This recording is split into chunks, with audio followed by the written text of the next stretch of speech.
Hey Bulls and Bears, what is happening? Back with another dose of economic reality. Yes, I have my headset on, as you can see. I have a dryer running behind me, so this is going to give a little less, a little more noise reduction, and hopefully block out that sound. To be honest, I can't afford my own studio, so here I am in my garage, along with the washer and dryer, and lots of other stuff, workout equipment.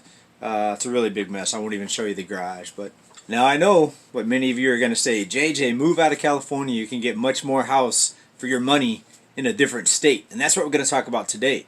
Recent article here, 300 Californians every day are leaving the state and moving out of state to another state. I can't tell. I don't notice any reduction in people and population. Probably not supposed to talk about the reason why. But let's talk about the people that are leaving and why they're leaving. One, you have the high cost of living. Two, you have high crime. You have very high crime, especially in the downtown city areas. You have the fire risk.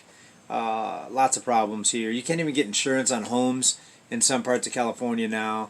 I'm weighing out all the options. I told you I might be looking at a residence up in the mountains. I'm leaning towards not really doing that. But let's talk about the exodus here. And I've heard from many of you here on this channel down in comments that you see California license plates a lot in your state. Arizona, Oregon, Texas. I haven't heard about too many people moving to New Mexico. I wonder why. Wonder what's wrong with New Mexico. Could be just a coincidence. Anyways, 300 Californians a day are leaving the state. According to a survey from Storage Cafe, the exodus is beginning to pick up speed. And according to that survey, not only is California to Texas migration not slowing down, but the route is getting more crowded. Overall, 111,000 people, which is about 300 people every day, exchanged California for Texas. The peak period of the last decade, and a whopping 80% increase compared to 10 years ago numbers. Now, as far as a lower cost of living in other states, I think that used to be true, but I was looking up homes in different areas, and it doesn't seem to be true anymore. It seems like the prices I'm finding now in Texas and Michigan and Oregon and some of the other states I've been looking at, the prices now are what California was just about 3 or 4 years ago. Right? So you're paying like 1999 or 1999. You're paying 2019 prices of what we had here in California just 4 years ago. A lot of other states are right there, just very expensive. And at this time, it's not worth the trade-off, uprooting your whole life. Now, if you're a single person and maybe you're renting and you don't own anything, and you could just pack your bags and fit it all into your trunk and go, that's a whole different story. But when you have a family, when you have property, when you have friends and business, in the area, that's a very difficult thing. So I've talked about that before. I won't go into it too much here. Yes, it is expensive in California, but it's almost as expensive in the other states too, and that's one of the big things that stopped me from moving. I want to have a major lifestyle change for the better, not go to some other state to still be working until I'm retired. Anyway, speaking of debt, let's talk about this other article here. People swimming in debt. Record number of car buyers have $1,000 a month payments. $1,000 a month payments. Still, it's getting worse. What's happened to the bank credit pullback that they're going to start pulling back on lending because the banking crisis that started unfolding back in March, and I say started unfolding because I think there's going to be more banks to fail. I thought we were going to see a big pullback in lending and what's called the credit crunch. Why are more people still getting $1,000 a month car payments, and why are banks still loaning out the money? It's absolutely crazy. A share of new auto loans with monthly payments exceeding $1,000 has hit a new record as borrowing costs continue to rise and the price of cars remains elevated. They've come down about 4% year over year for used cars. New cars actually not falling at all, which is very strange. Consumers are taking on too much auto debt, which could have disastrous consequences during the next economic downturn. What are these banks doing? I know what the customers are doing. The people that are buying the cars, they just want the car. They'll think about making the payments later, and they'll think about what's going to happen if they don't make the payment, because a lot of them are not going to continue to make the payments as the economy continues to deteriorate. So we have this dangerous situation here where things still cost a lot. Banks are still giving out loans, and we have consumers willing to take on the debt as the economy gets further and further into the abyss. So there's going to be a lot of people struggling. I know it seems like it's taken a long time. You would have thought that we would have seen a major default tsunami already. But remember, there's a lot of rescue programs still happening in many different areas of the economy. In fact, here's one we'll talk about in just a minute here. Listen to this with the student loan debt. This is out of CNBC today, just a couple hours ago. If you owe federal student loans and earn $15 an hour or less, you could qualify for a 0 monthly payment. You heard that right.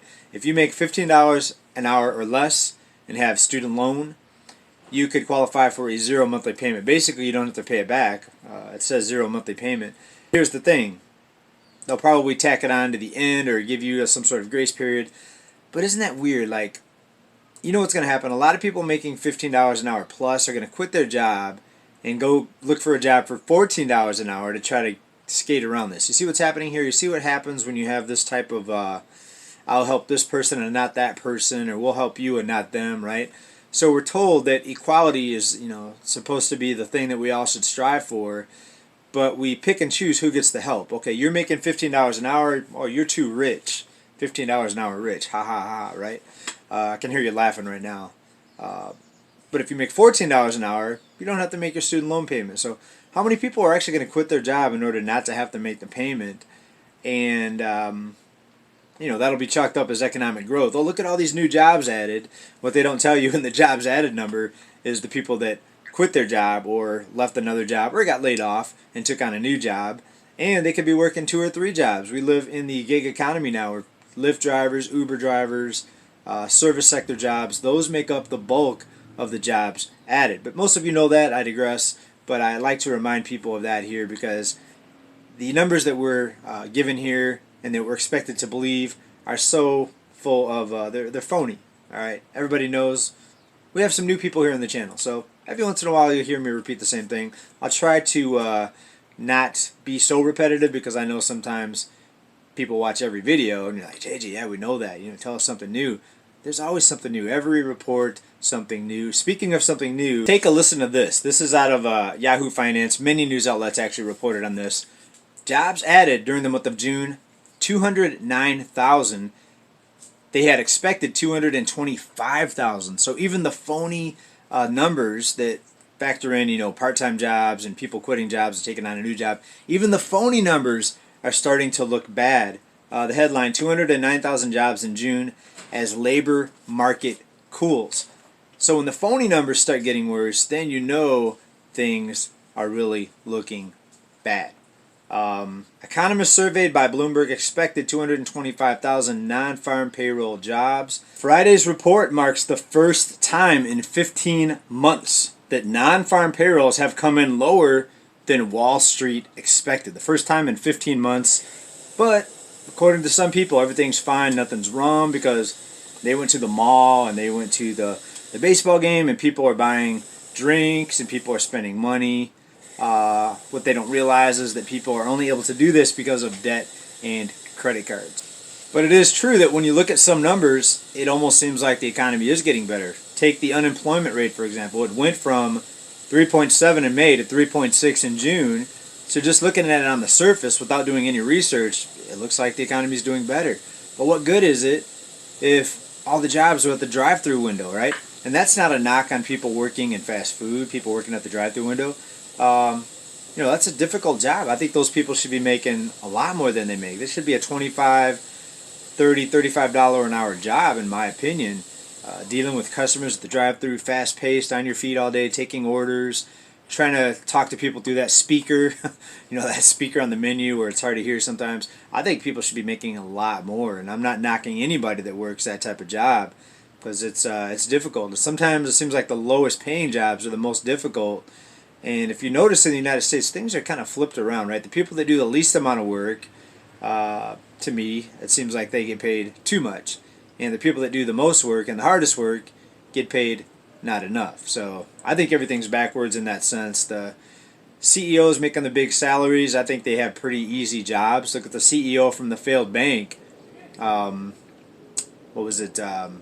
First Republic Bank ended up getting a job at a central bank, and the bank failed. So this person's making a lot of money, and they failed at their job. Do you think they're working harder than the person at the drive-through window? I don't think so. I think everything needs to be flipped back, where the people that actually do the work, do the labor, make the most money. But see, that's what happens when you have a system of fake money, fiat money, where you can just create trillions of dollars at the click of a mouse. You enable this type of economy where hard work really doesn't pay off. In my opinion, it all goes back to our currency. Some people make the claim that I never have good news. It's not true. So let me prove it once again. Here's some good news. If you're concerned about the cost of living here in the United States, if you're in Argentina, this is not good news. Reuters, Argentina to hold interest rates at 97% as raging inflation eases. 97% interest rates to fight inflation, folks. That's how you fight inflation. You can look up that article that just came out yesterday on the 6th. 97% interest rate, not inflation, interest rate to fight inflation. So you put $100 into the bank, and annually you're almost going to double your money. So you put in $10,000, you're going to end up at $20,000, etc. Compounded interest, it'll be a little more. Anyways, you know what I'm talking about. Pretty interesting here. What was the inflation rate, though, in Argentina that made them have a 97% interest rate? Annual inflation was running at 114%. There you go. That's how you fight inflation, folks. But what they're doing is not working. So there's only so much tinkering with the rate. There's only so much that's going to happen by tinkering with the rate.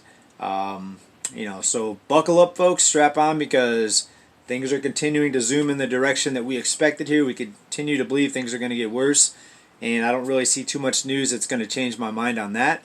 Unless you have something down below, please let me know down in the comments. Otherwise, we're going to wrap it up here for this one. We might see you on the weekend. Thanks, everybody, for being here. Big love. Keep stacking. Bye for now. Peace.